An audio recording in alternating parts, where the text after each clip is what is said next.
West Coast Cookbook and Speakeasy with Chef Justice Putnam. Netrootsradio.com.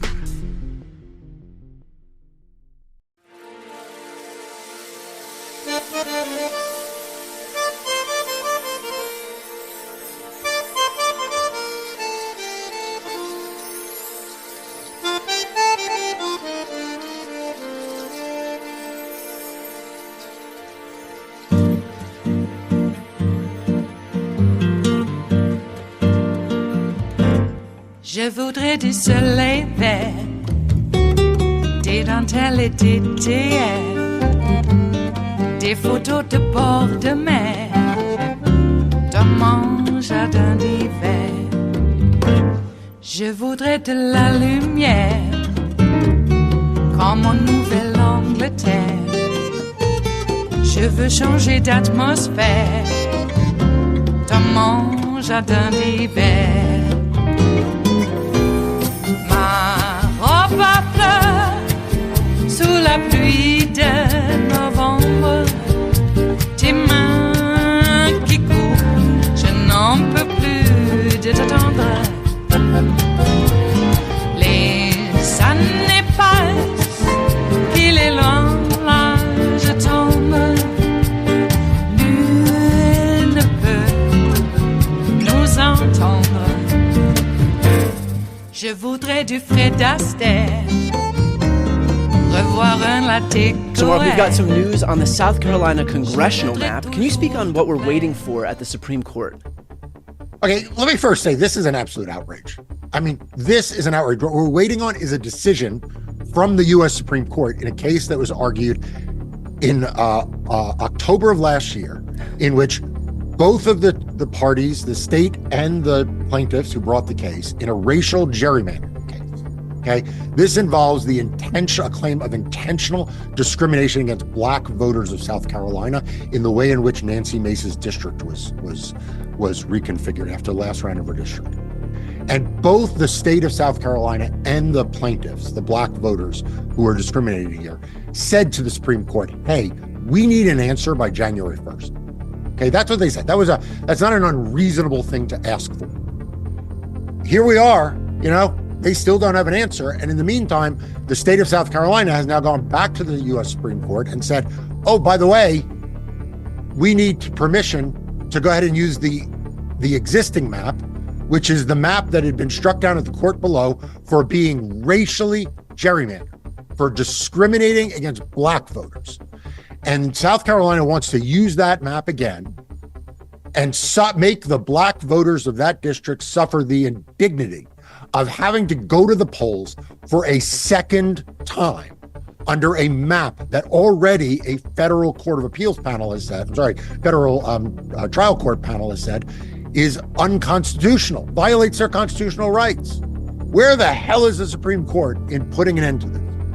And so at what point are they going to say, well, now it's too close to the election, and so the Purcell doctrine comes into effect, and we don't want to do anything that's going to impact the imminent election here? Oh, you know it. I mean, you know it. You know where this is going. Where this is going is South Carolina is going to say, look, it's too late. It's too late now for us to have a new map. We told you it had to be by January. And the Supreme Court, which caused this problem, there's no reason the Supreme Court couldn't have ruled on this case in 3 months. Right. When the Supreme Court wanted to make sure that that Donald Trump was on the Colorado ballot, they managed to rule that case fast enough. Yeah. They managed to get that case out. In fact, the bitter irony is people thought that the Supreme Court might rule. It might be the South Carolina case that they were going to rule on that day, where they called that emergency session to issue a ruling on a day they don't normally issue decisions, because maybe they felt time pressure. No, wasn't for that case. They felt time pressure to make sure that Donald Trump and Republicans didn't have any concerns that he wouldn't be on the ballot when the Colorado primary election was that day. Right. They can call an emergency session to directly contradict the plain text of the Constitution in blind deference to Donald Trump, but not to make sure that illegal maps are rectified in time for the next election. Right. Mark, so everyone out there, no one should have confidence that what you just said, Brian, is not going to happen. Or put it another way, well, you just said is going to happen, which they're going to say it's just too late. However we rule, it's too late. It's not for 2024. Sorry, maybe 2026. Well, how likely is it that their request for a stay is going to be granted? Look, I think South Carolina is going to get what they want. And I think they're going to get what they want for two reasons. First of all, like I said, South Carolina is going to say, we were not the problem here, right? You can't say we caused this delay. We jointly with the plaintiffs said, if we have a decision by January 1st, we have enough time to implement it. So they'll point to that. But the second is South Carolina will win because I don't have any confidence, and I don't think you do, that the Supreme Court has been sitting on this case because they want to give black voters a victory. I don't think that they are sitting on this case because they want to make sure that there are fair maps in place in South Carolina in 2024. Well, if their request is denied, could the Supreme Court still rule in Republicans' favor and allow the illegal map to be used? Sure. The Supreme Court can do what it wants. Yeah. And I think that we are probably going to see the Supreme Court, at least for 2024, allow this South Carolina map to go into effect. I hope I'm wrong. I hope in a few days, weeks, we come back and it turns out the Supreme Court turned down South Carolina's request, and that they also ruled on the merits, that the map gets struck down, that the new remedial map is in place. Nancy Mace's district is no longer a racial gerrymander, especially since she has pivoted. So, this is the other thing. We talk a lot about the law, you and I, and about these cases, but just think about the real world consequences for those black voters.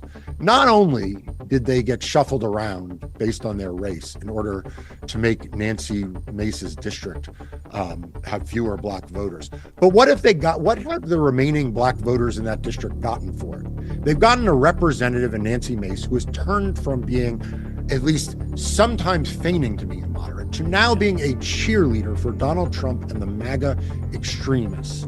I mean, it's just the real, people can't ignore the real world consequences that these court cases have to everyday Americans who expect the courts to be protecting them from these kinds of things.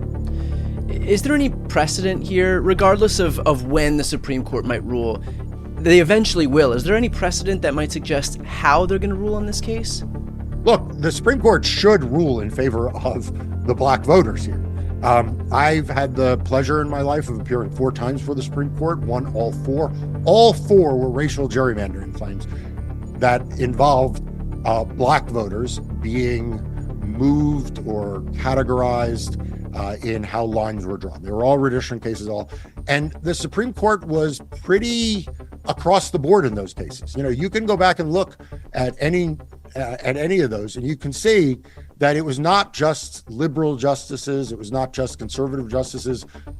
It was a pretty broad swath, and that's because if you think about it, Brian, where is the ideological force right now in this country to say we shouldn't categorize people based on race and enact state policy based on it? It's actually coming from the conservatives, right? So traditionally, racial gerrymandering claims were claims that conservative justices were very, very loath to rule in favor of the state. They were very suspicious of the use of race. So I'm very alarmed. I'm very concerned, and I'm frustrated by how long it has taken the Supreme Court to rule, and whether that means that the Supreme Court is going to abandon that position only in this one area, only when it comes to protecting black voters from unconstitutional districts. Well, we've spoken a lot in this series about Alabama's congressional map, for example, and how that case ended with a fair map. How does that case differ from this one in South Carolina? Well, I want to start by one striking similarity, which is, remember, my team, which litigated that Alabama case, we won that in time for 2022. Yeah, we won Louisiana in time for 2022. Yeah. The Supreme Court put a hold on everything for 2022.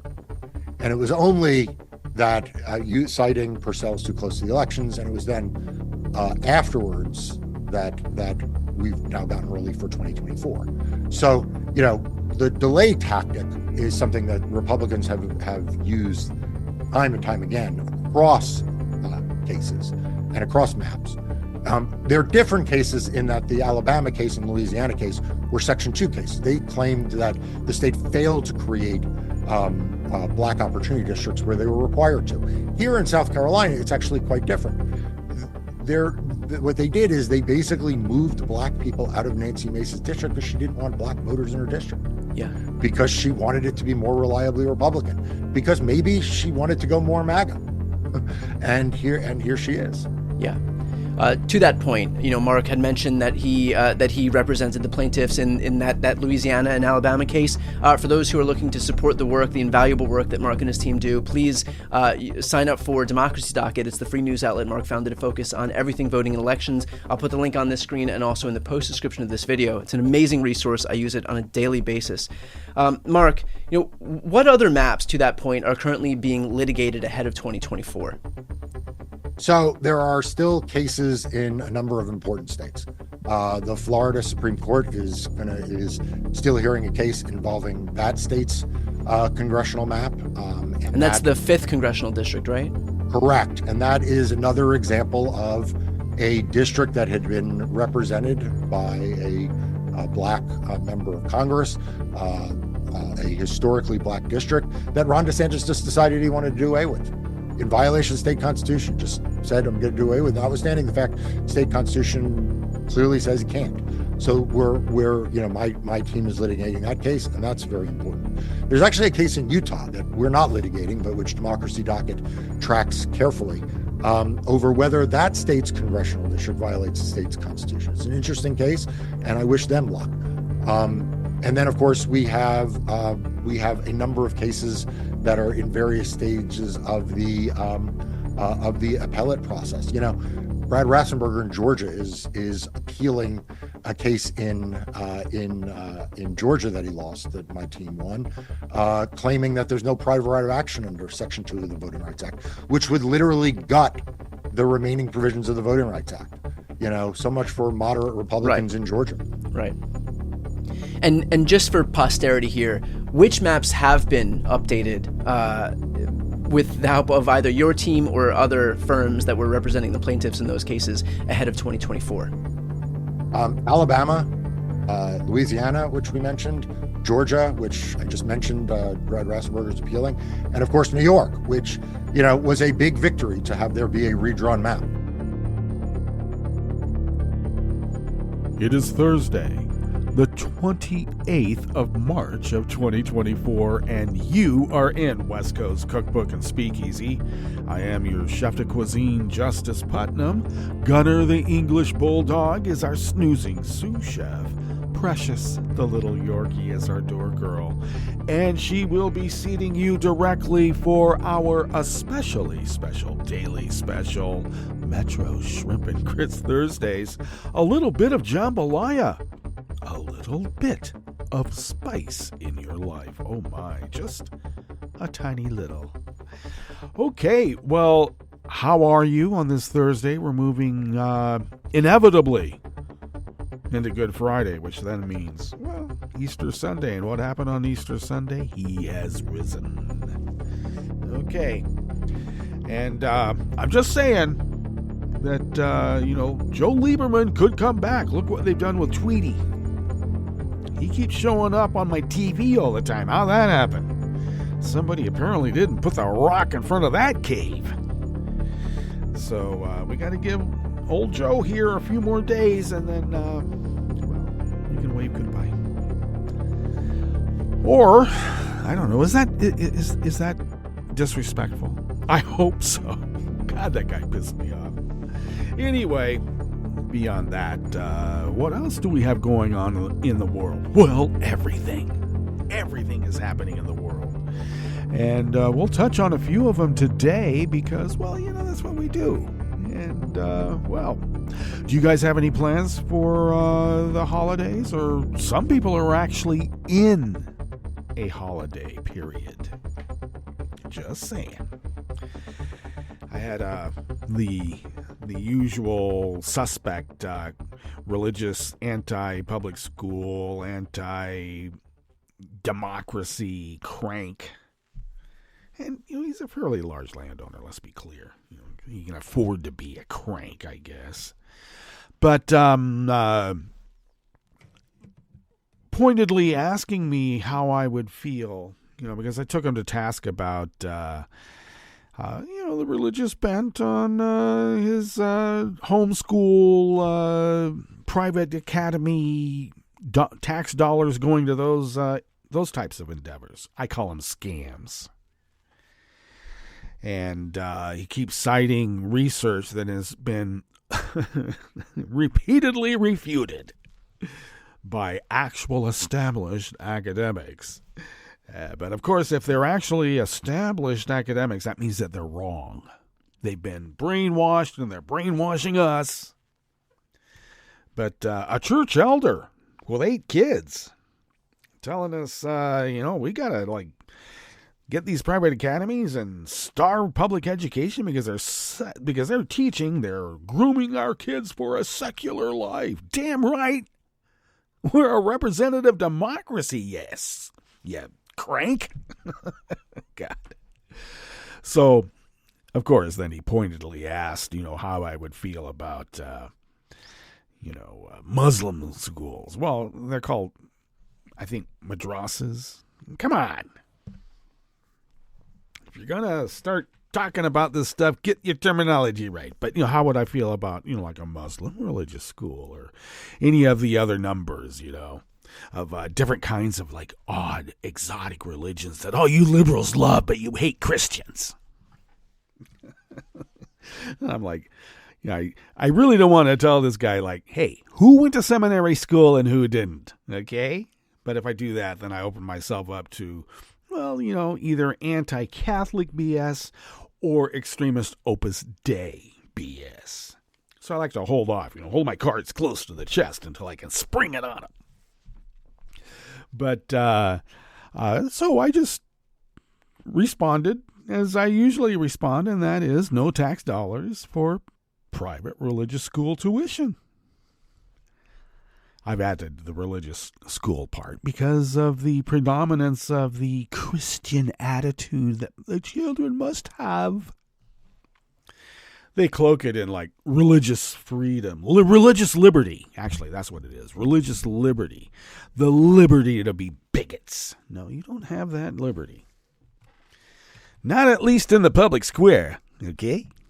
Let's just put it that way.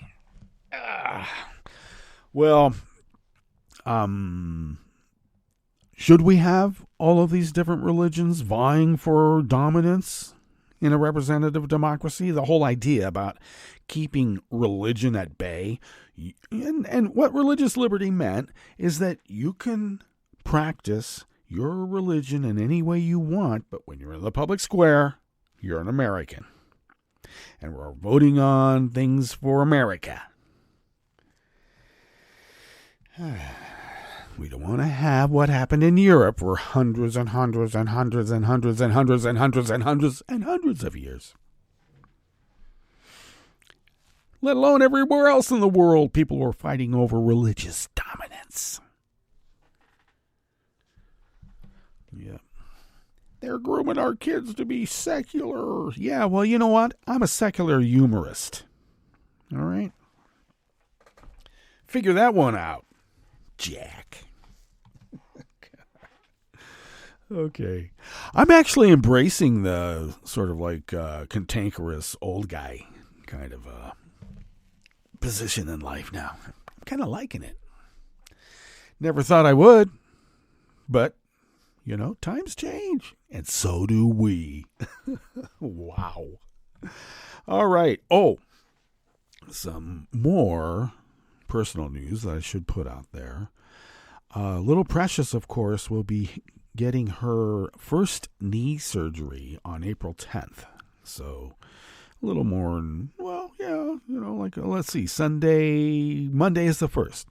So about 2 weeks. And then we took Mom in yesterday for her, it's not really a follow-up. It's she had the first procedure to put a stent in, and that didn't take. And so we went in to talk with the surgeon about what we're doing next. And so she had another, one of those resonance imaging tests. And to basically prep her for the next procedure, the next what I call a more invasive surgical procedure. And a couple of good things. Her heart is pumping much better than it had been from the last time she was in. So that's good to see.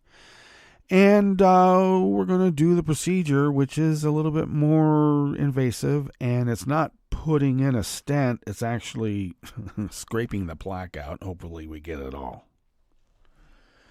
Now, the doctor didn't say that, but, I'm thinking, you kind of don't want plaque going to the brain.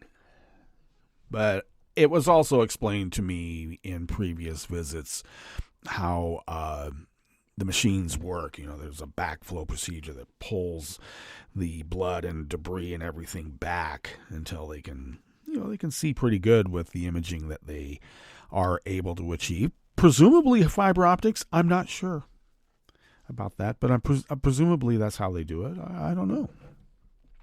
But that is going to be a week from tomorrow.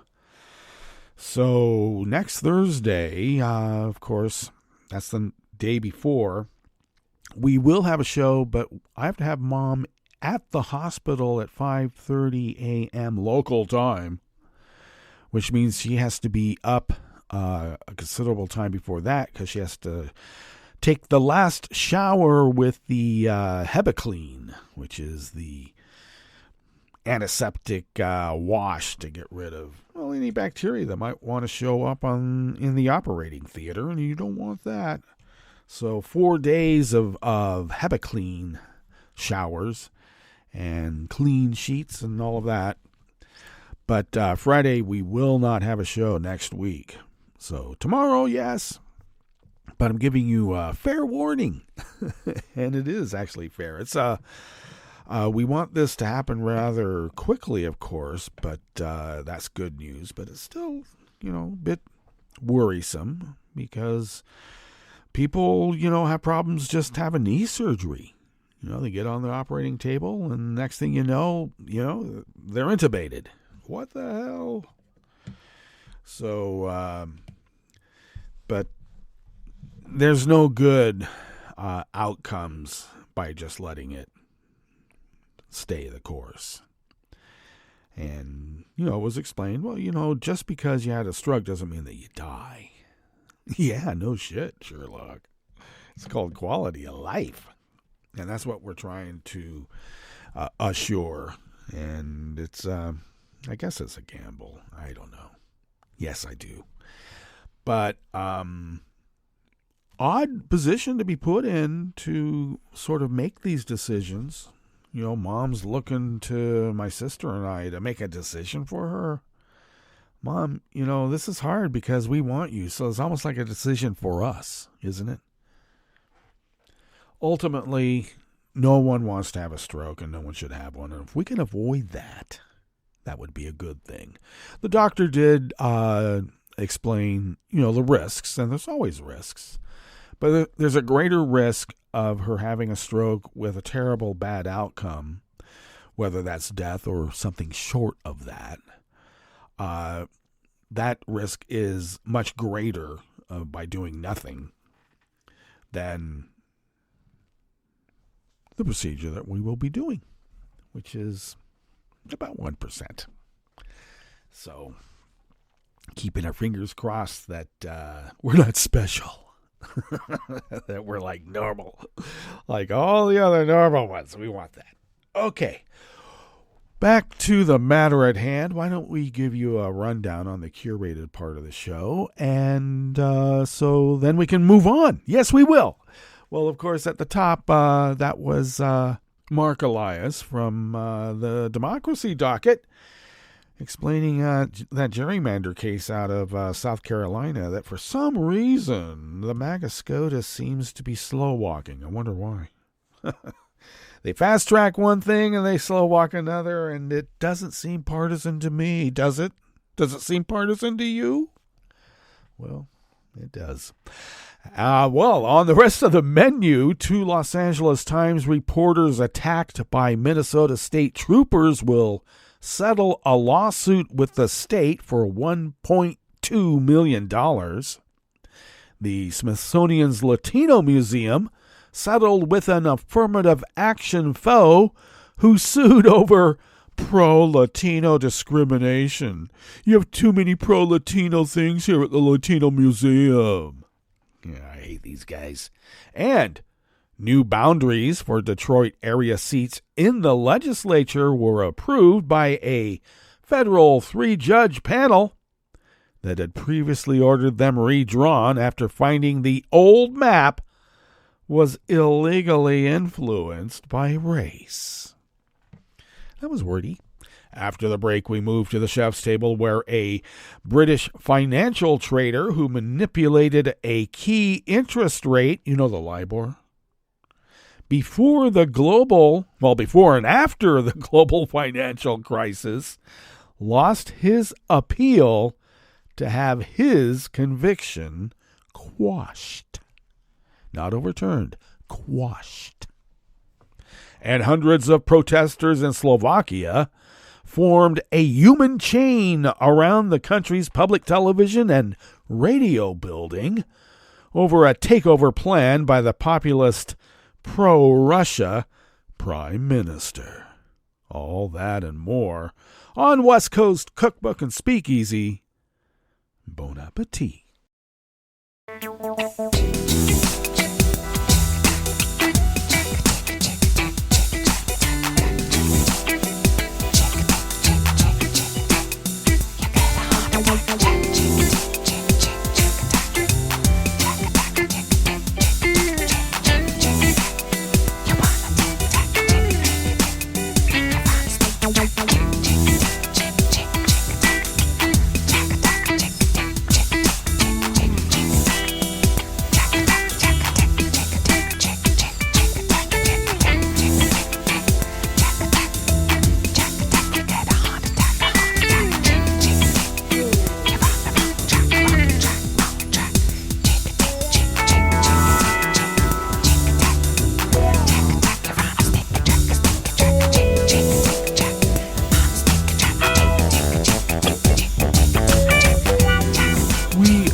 Forego the usuals at this usual juncture end of the show so that we can tuck into this first offering here in the Bistro Cafe of West Coast Cookbook and Speakeasy.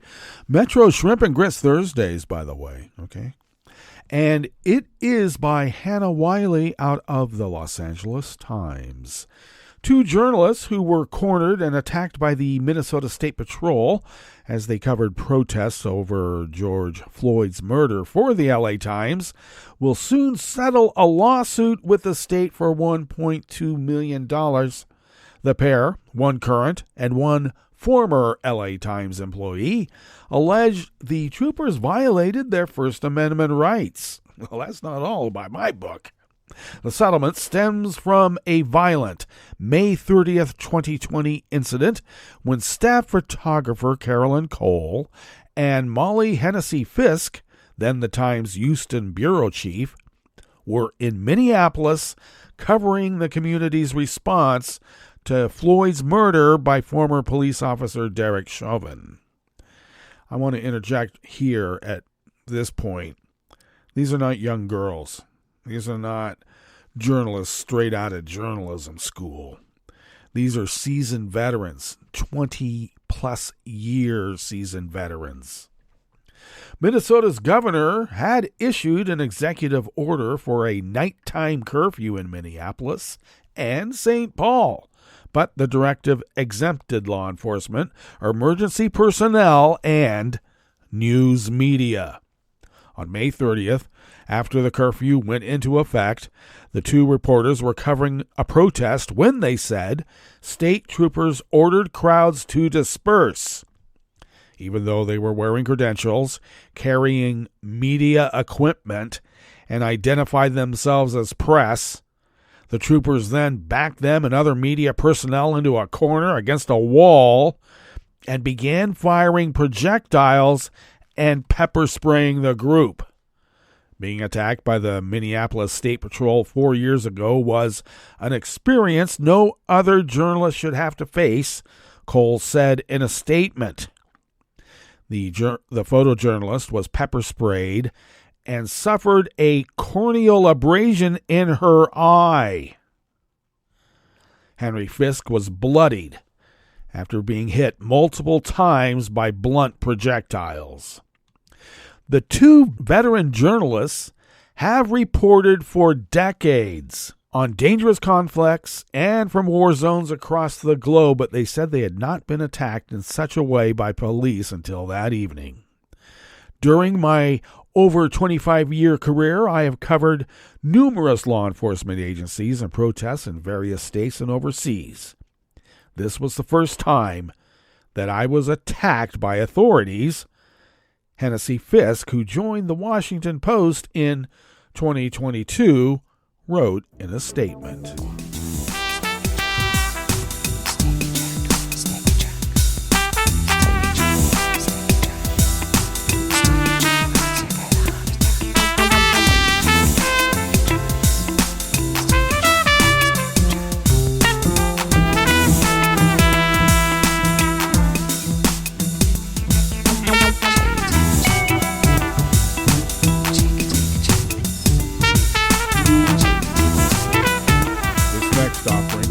In the Bistro Cafe part of West Coast Cookbook and Speakeasy comes from the Washington Post by Julia and Mark. The Smithsonian Institution's National Museum of the American Latino has promised to make it clear that its undergraduate internship is open to all ethnicities, not only Latino students, after the museum was sued last month by a prominent affirmative action opponent who accused the program of pro-Latino discrimination. In a settlement agreement that was filed on Tuesday, the Smithsonian agreed to add a statement to its application that the internship is equally open to students of all races and ethnicities, and that officials should not give preference or restrict selection based on race or ethnicity. Though the application process did not explicitly bar non-Latinos, activist Edward Blum's American Alliance for Equal Rights, one of these chap shops that goes around and says, "Hey, there's too many colored people out here. This is discrimination against the white people." That guy. I don't know if he has an accent like that, but he oughta. Anyway, they alleged in its February 22 lawsuit that all 30 interns since 2022 were horrors Latino. Such results suggest a racial preference which would violate the Constitution's Equal Protection Clause. Yeah, I'd like to see one of these guys go work at a Chinese restaurant. I dare you. He would not be able to keep up.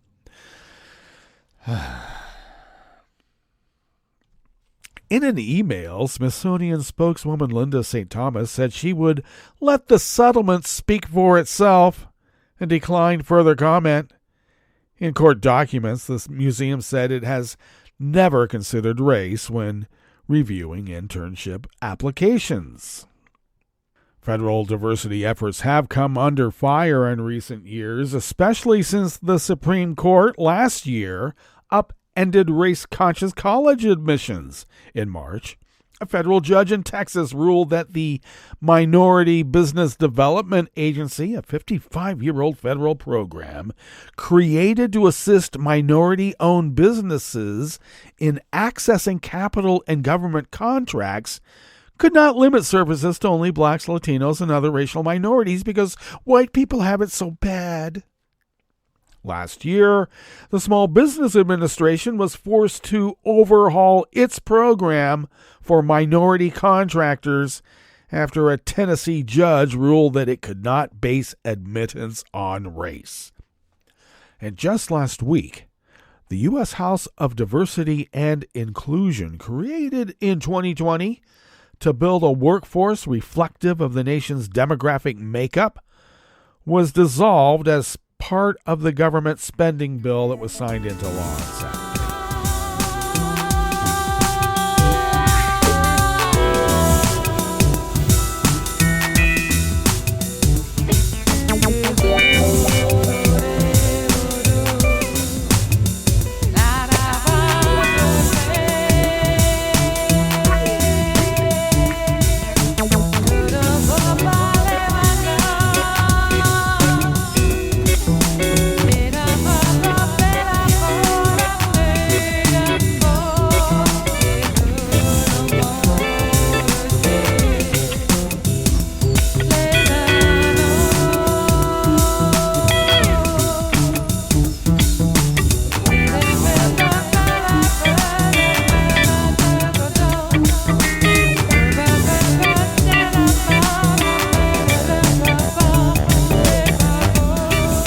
boundaries for Detroit area seats in the legislature were approved yesterday, Wednesday, by a 3-judge panel that had previously ordered them redrawn after finding the old map was illegally influenced by race. The newly approved State House map will be in place for a November election in which the balance of power in the chamber will be at stake. None of the Detroit area House Democratic incumbents share a district under the new map, avoiding potential primary conflicts. The 3-judge federal appeals court panel had ordered in December that the 7 state House districts have their boundaries redrawn for the 2024 election after it was determined that race influenced how they were drawn in 2021.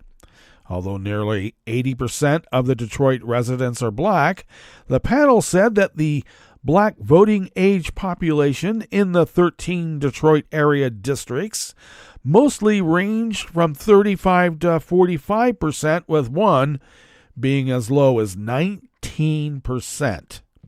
A redistricting commission responsible for redrawing the state's legislative and congressional maps in 2021 was tasked with drafting a new state house map in the first months of the year before a public hearing process began to gather feedback. The commission submitted the new map in early March, and the 3-judge panel had until March 29th to approve it. While the panel only requested 7 seats redrawn, the boundaries of 15 state house seats were altered to accommodate the new districts. The original lawsuit contesting the Detroit area seats was filed by a group of black residents who argued that the map diluted their voting power. The group had similarly opposed the newly submitted map, saying it favors incumbents elected under the previous map and does not include enough majority black districts. The 3-judge panel disagreed in its approval of the map and pointed to the fact that the new plan created 3 majority black districts, whereas before there were none. Federal law provides us no basis to reject the Commission's remedial House plan, the panel wrote in an 11-page decision. 6 state Senate districts will still need to be redrawn by a later deadline due to senators' terms not expiring until 2026. Michigan Democrats flipped both the State House and Senate in 2022 while retaining the governor's office, giving them full control of the state government for the first time in 40 years. Well, that brings us to our break, and when we get back from that break, we will go through weather from around the world, and we will finish up with the stories that we've curated for you today. You are listening to West Coast Cookbook and Speakeasy, and we will be right back. To netrootsradio.com. Please hang up and try again.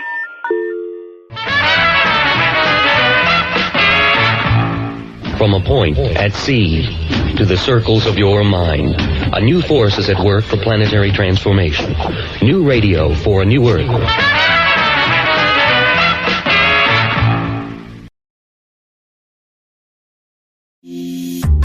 This program is presented by the Centers for Disease Control and Prevention.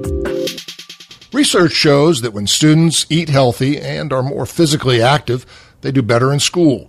With the help of the Centers for Disease Control and Prevention, communities nationwide are putting this research into practice to help fight childhood obesity. Joining us, we have Terry O'Toole, Senior Advisor with the Division of Nutrition, Physical Activity, and Obesity at CDC, along with Annie Leyenberger and Sergio Rosas, who are here to share how schools are making positive, healthy changes that not only benefit students, but also parents, teachers, and community members across the country. Good morning, and thank you for being here today. Good morning. Terry, tell us a little more about the link between healthy eating, increased physical activity, and improved academic performance. Well, first of all, there's some great news for both parents and kids. We have research that shows that when kids are physically active and they eat healthy, they actually do better in school. In fact, kids who earn A's are about twice as likely to get the recommended amount of physical activity every day. And we also have research that links children's healthy eating habits to improved academic performance. And so we can conclude that health is, in fact, academic. And so we know that our schools do play a critical role in helping to educate our children, not just about reading, writing, and arithmetic, but also about healthy eating and physical activity. And Terry, why is the CDC focusing on healthy changes at the community level? We have seen for some time that communities are doing lots of great things to make healthy living easier and more affordable where people live, learn, work, and play. And so we're helping communities to do things that are simple, low cost, and effective so that kids can eat healthier and be more physically active every day. That's great to hear. Thank you, Terry. Now we'll hear from Annie Lionberger in Chicago. Annie is the Senior Manager of Student Wellness in the Office of Student Health and Wellness at Chicago Public Schools. Annie, tell us about your work in Chicago. We really recognize, as Terry was saying, that interconnection between health and academic performance. So we're really trying to make health and wellness a priority at all of our schools across the district. And we recognize that many of our students spend the majority of their waking hours at school. So we want to give them opportunities to be physically active, to be exposed to new and healthy foods. And we're doing that in a lot of really exciting ways. One of those ways is that actually for the first time in over 30 years, all of our elementary schools now offer daily recess for 20 minutes every single day. So we've been working really closely with schools to make sure that time is active, that it's fun, and that students really have a chance to re-energize and go back into their classrooms focused and ready to learn. Thank you, Annie. With us, we also have Sergio Rosas, who is the Executive Director of the National City Collaborative Family Resources Center in San Diego, California. Sergio, tell us about what's going on in San Diego County.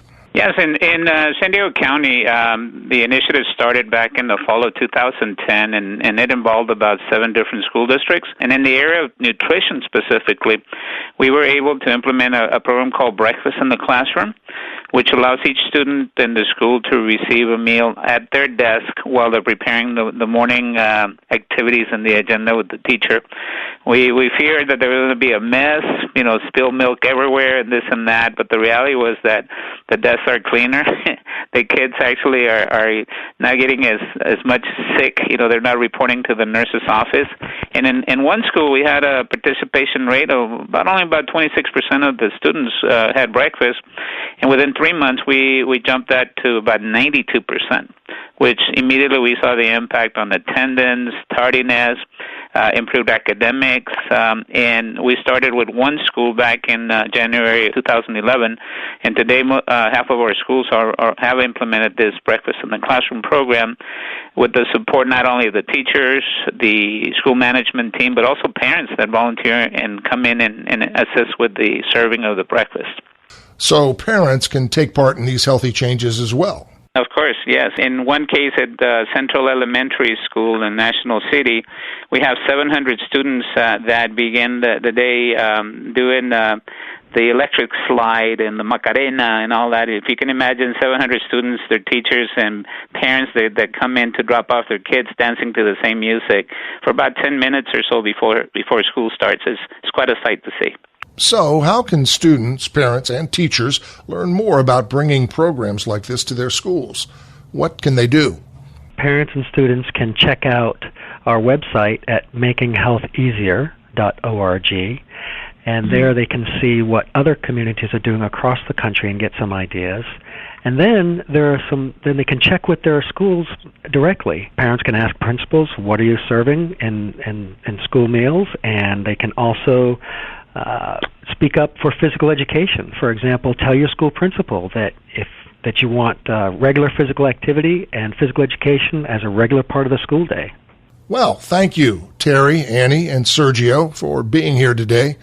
Again, for more information about these programs and to learn what you can do to create positive, healthy changes in your community, Visit makinghealtheasier.org. For the most accurate health information, visit www.cdc.gov or call 1-800-CDC-INFO.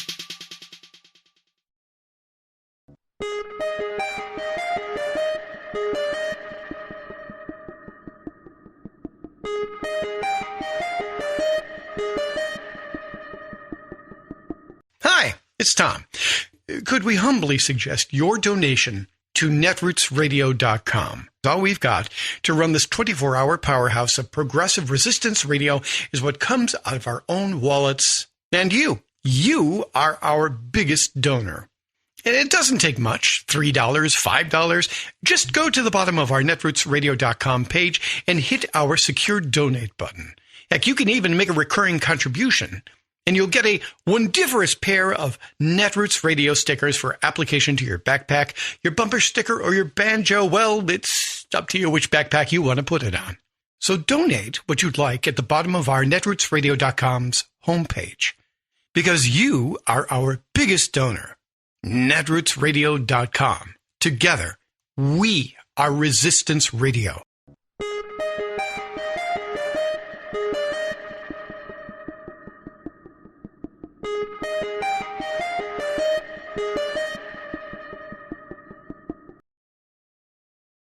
You're listening to the American Democracy Minute, keeping your government by-in for the people.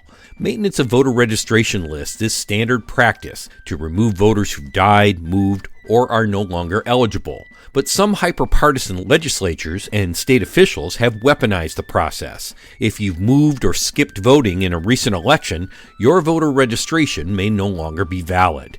Wyoming announced the purge of 86,000 of its voters this week, over 30% of its 2022 registered voters. That's thanks to a new use it or lose it law giving county clerks authority to remove voters if they skip only one federal election. In January, Florida removed almost 1 million voters from its rolls as a result of a similar law. Last year, just 2 weeks before the voter registration window closed in Ohio, Secretary of State Frank LaRose purged more than 26,000 voters just weeks before a ballot question on abortion rights.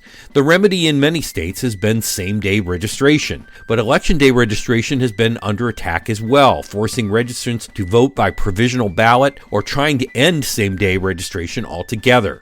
The moral of the story is that under the cloak of election integrity, voter purges are being used for voter suppression purposes in several states. Now is the time to check your registration, giving you time to re-register before November. We have links to tools to check your registration at AmericanDemocracyMinute.org. I'm Brian Beal. I'm Rick Smith, and this is Labor History in 2. On this day in labor history, the year was 1977. That was the day that members of AFSCME Local 1644 began their unsuccessful strike in Atlanta, Georgia. The union was made up of 1,300 mostly black sanitation workers. The city of Atlanta had elected its first black mayor, Maynard Jackson, in 1973. According to historian Manning Marabell, members of the sanitation union had campaigned aggressively to help Jackson become mayor. Many thought he would be sympathetic to the needs of working people in the city. The sanitation workers' hopes were disappointed when they received no raises for 3 consecutive years. Their average income was $7,500 annually. This put the workers below the city's poverty line. Since the Memphis sanitation workers' strike of 1968, AFSCME had emphasized organizing black workers in southern cities. Dr. Martin Luther King Jr. was assassinated while he was in Memphis supporting the strikers. As the nation mourned the death of the civil rights leader, the Memphis strikers had won their first contract. But the sanitation workers in Atlanta would not win their work action. On April 2nd, Mayor Jackson fired the striking workers. He aligned himself with what Manning Marabell has described as Atlanta's corporations, media, and the leaders of the Black Party's bourgeoisie. Some black leaders publicly criticized the workers for striking against the city's first black mayor, accusing them of undermining hard-won black political power. The city's black middle class, by and large, did not support the strike. After a month, the strike was effectively over. Workers returned to their jobs with no improvements in their wages, hours, or conditions, and the hard-learned lesson that what politicians say at election time is not always what they do once they get elected. Like what you hear? Check out laborhistoryin2.com.